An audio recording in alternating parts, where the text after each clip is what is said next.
Okay, welcome back mga scalper. Another technical analysis for BTC.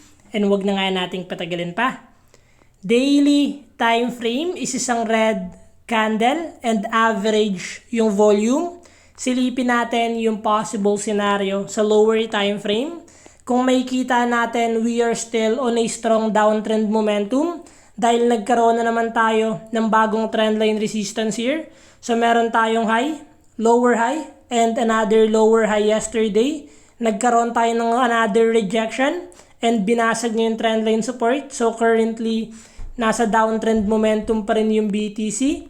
So what we expect sa ganitong scenario, the moment na basagin niya yung trendline resistance, sign of weakness sa seller's momentum and another resistance here. Kung babasagin niya, possible to change bias.